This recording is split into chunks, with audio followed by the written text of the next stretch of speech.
Have you ever wondered what games you should keep or you should lose?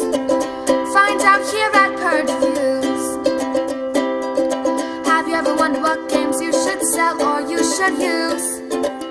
Find out here at Purge Reviews. Find out on our top 10 list what games you cannot miss. Don't forget to subscribe to Purge. We'll take a look at some of the components here for Dead of Winter. What you see here are the locations, the player aids, and the board. So when you're playing the game, you have this player aid that's really nice, takes you through the turn, while your actions will be with dice and without, and then what happens at the end of the turn and a place to take your cards about. These are really, really nice. Not really needed per se, but the player aids are really helpful. Now you're going to have a number of locations, 6 in this game, that you will utilize and go. So what you're going to have is the location where you're going and what's likely to be in there. At the gas station, you're going to find gas, guns, food, medicine, and people in that order of what you're most likely to find. And this will be what you'll utilize. You're also going to have the game board, which is going to be the main colony, which will be set up through here. We'll be putting people in, and zombies will be filling up this spot. The rest of the board is really just for the interaction with the game. To start out, you'll pick one of these scenarios, and these are all the scenarios that are listed in the game. Now, each scenario will have a easy and a more advanced on the other side that you can utilize. Each one at the bottom will tell you how long it is. Also, each player will get a seeker card. This will have a agenda or objective that you're trying to accomplish. In this case, your main objective has been completed, and if you have at least 2 gun cards equipped to survivors you control. Now the game is also going to have these hidden traitor, what they call betrayal cards.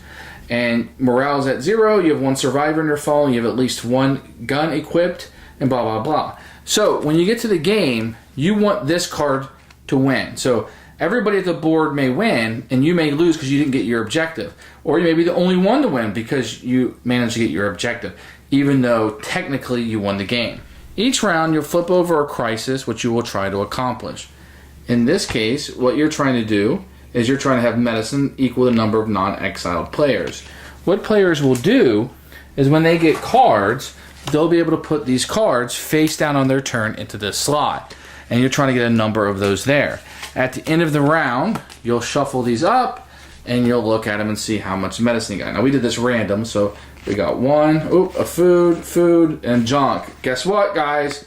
We have a traitor in our midst. And usually there'll be a negative if you miss this, and a positive if you exceed it by a certain amount. So every round you have a new crisis that you'll be trying to accomplish. Now, where Dead of Winter really shines is centered around these character cards. And you'll have, yes, you can be a dog. Centered around these character cards that you can beat. Each one will have a different ability at fighting, a different ability at searching, an initiative order, how well they lead, and a special power. You'll usually start out with 2 of these cards. As the game progresses, you can lose some, gain some, and just be ready for people to die. And they'll kind of come and go throughout your journey here in Dead of Winter, but they will definitely help you. And you control all of them, so whoever you control, you're able to control them and search or fight at their location. I'm not going to go into all the rules of Dead of Winter. I think that's ad nauseum on the internet right now. I just want to show you how the game kind of plays. On your turn, you're going to have a number of actions that you can do. You can attack, search, barricade, clean waste, or attract zombies to your location. These will all require a die. Actions without a die, you can play a card for its ability, add a card to the crisis, move a survivor, spend food tokens, request, hand off, or vote to exile. I just want to focus on a couple of these that you will be doing a lot of. You have these locations that are set up. If you want to move to a location, you literally just move, and each location has a number of spots on it you can move. But when you do, you have to roll this die. This die will have things on it like blank, frostbite, which gives you a wound every round. You have the wound marker, or the dreaded bite, where you immediately die, and you can turn other people into zombies by a contagion, and you bite them, and it kind of triggers on. You'll also be able to fight zombies, and the fighting is determined. If you want to fight them, you just automatically kill them. But here's kind of how the game works. Each round you will have 1 die, and an additional die for each character that you have. So at the beginning of your turn, you're going to roll these dice, and you're going to have, so in this case I have a 2, a 5, and a 6. your character will have abilities. So let's say I am Alexis Gray.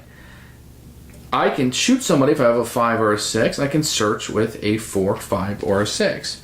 So if I wanted to kill a zombie, I could spend this 5, and I would just kill this zombie. But then I'd have to roll this die to see what happens, and nothing happens. Kill with this guy, and it's another character. This is another character I have, and I wanted to kill with him. I would just need to die at 4, and wherever he's at on the board, I could kill. So if he's at the police station, I can't kill somebody in the colony. So even though I control both of those characters, he can only kill where he is at. It's the same thing with searching. So let's pretend like that's this guy at the police station. That's Edward White. So if I want to give up a die of 3 or more, I'm going to spend the 6 that I have. Then I could search the deck. And then maybe I would get this item, a padlock.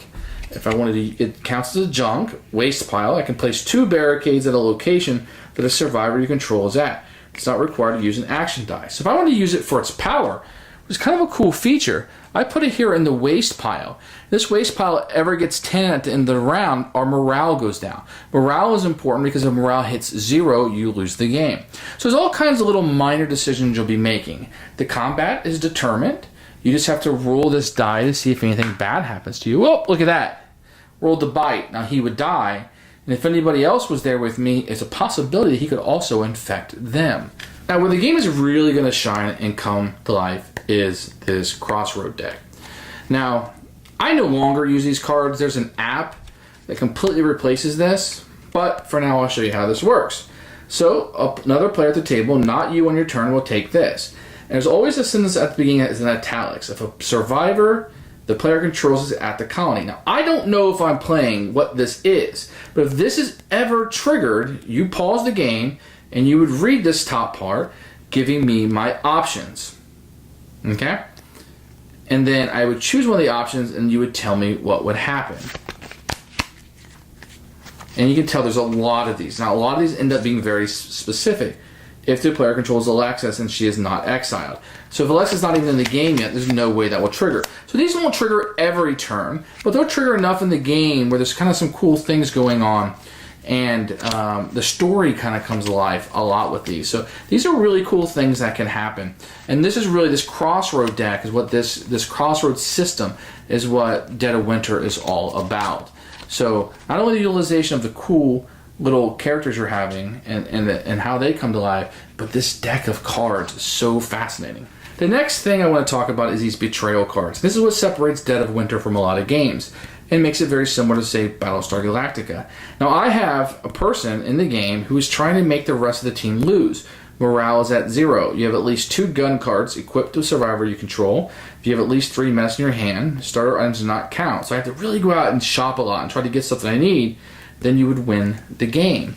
And that can be a very powerful thing in this game. So what that's going to do is that when people are putting cards into the crisis deck down here, you always put them in face down.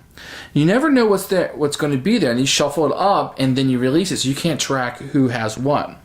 And that's super powerful for the trader to put stuff in there to make sure they lose the game. Now, the trader doesn't want to just lose the game. You saw from the card he needs guns and medicine, so he can't just tank it on round 1. It needs a slow burn so he has time to go around and chase what he needs. In fact, all of the players need to do that. We don't want to win too fast either, because you have to meet your objectives, which usually means going around the board and doing things, which means taking turns in the game. And it's just utterly brilliant. So at the same time, you never know if you're actually playing with everybody on your side or they're not on your side, who you trust and who you don't. And you really try to watch their actions of where they're going. Are they acting dumb? Are they doing something silly? Are they just going after their own objective but still want us to win? Or are they a traitor and going after something else? Now, there's a really good chance when you play this by the rules in the book that there isn't a traitor. You always put 2 cards, good cards, non-traitor cards in for each player, and then 1 traitor card overall. So this chance of you being a traitor is really slim. But it's always in this game, and it kind of makes the tension build and build and build in it. So that's a little bit of how you play. I didn't want to go turn by turn because I think that's been done to death with this game. But I wanted to give you a little bit of a flow of just how it works. Dead of Winter is a story-driven character game that utilizes the hidden betrayer mechanic. In this game, you're dropped into a post-apocalyptic zombie world. The zombies are taking over, and you're a small colony, and you're trying to get the supplies and fulfill whatever the scenario requirements are. This is a really fun game, and the more you get into it, the more you're going to get out of it. The pros of the game is, I love the betrayer mechanic. I like that somebody could be working against you. You also have the individual objective cards that make it look like people could be playing against you. And that's a really neat way to kind of pull all of that in. I love how the game is simple. You're moving from location to location, you're searching, you're shooting, everything is deterministic. I don't have to roll a dice to see if I roll a zombie. If I have the required dice, they die. Then I just have to roll to see if I got injured, or if I died, or if nothing happened. It's a really good way to keep it simple, because that's not the focus of the game. Killing zombies, while that may be what you're doing for your scenario, and that's definitely a part of this game, that is not the game. The game is the meta game that's occurring, and managing all the things that are going on, the killing the zombies, getting enough food, making sure you have the supplies that are required for the crisis. That's the game. It's everything together.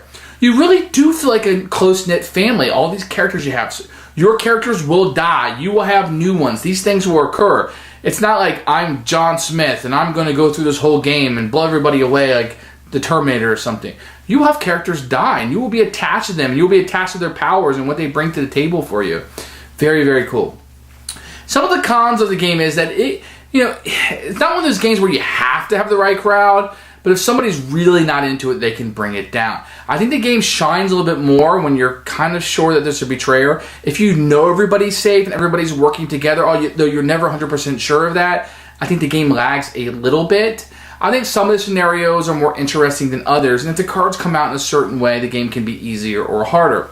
But overall, this is a phenomenal game. This is one of the best board games ever made. Jonathan Gilmour and Isaac Vega have knocked it out of the park. I'm not really telling you anything the board gaming world doesn't know. This game has been out long enough for most people to have experienced it that want to.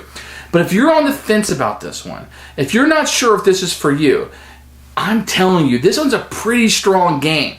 If you think you can get a team of at least 4 together, I think that you're going to see this game really, really, really shine. And I don't know if non-gamers or lighter gamers will be into it, but as long as you have somebody kind of running it that knows the rules, it can go pretty swell. I think you need to kind of play into the character and the objectives, make sure everybody really knows what those objectives do. They need to be fed and fulfilled, and I think that the game is going to shine that way. It's a really hard game to not get into. It's that exciting and that much fun. The characters that you have in this game really come to life. I love the artwork. I like all the different characters. They tend to work with, if you're military, you're good at shooting. There's a fortune teller. You get to look at some cards early. It's really neat how it all plays together. The crossroads card system is phenomenal. I like using the app a little bit better than the cards, but this is a really neat system. It's very unique. I am so looking forward to seeing this in more and more games, in different types of games. And this is what we wanted from like Arabian Nights, the game. We wanted something like this. This is so much better than what Above and Below did. I like how it's on the cards, and it triggers sometimes, not necessarily all the time. They do good stuff. They do bad stuff. It's just a fun aspect, but it doesn't happen enough where it should dominate the game. You don't want the random questions and people showing up to dominate the game. You want your decisions to dominate the game, and it does so in this game. With beyond a shadow of a doubt, Dead of Winter is an absolute recommend. You should have this in your collection. It's that phenomenal of a game. Please go out and try this game out. Please go out and buy this game. You should own this one or its expansion without any question at all. Definite keeper. Thanks for watching the video. I really appreciate you tuning in. If you liked it, please like it and hit that little subscribe button. That really helps out the channel. Lets us know that you're getting the videos that you want. If you agreed or disagree with what I said, feel free to comment below. I'd love to hear what you have to say, and I promise that I will comment back. Thanks for watching, and everybody else,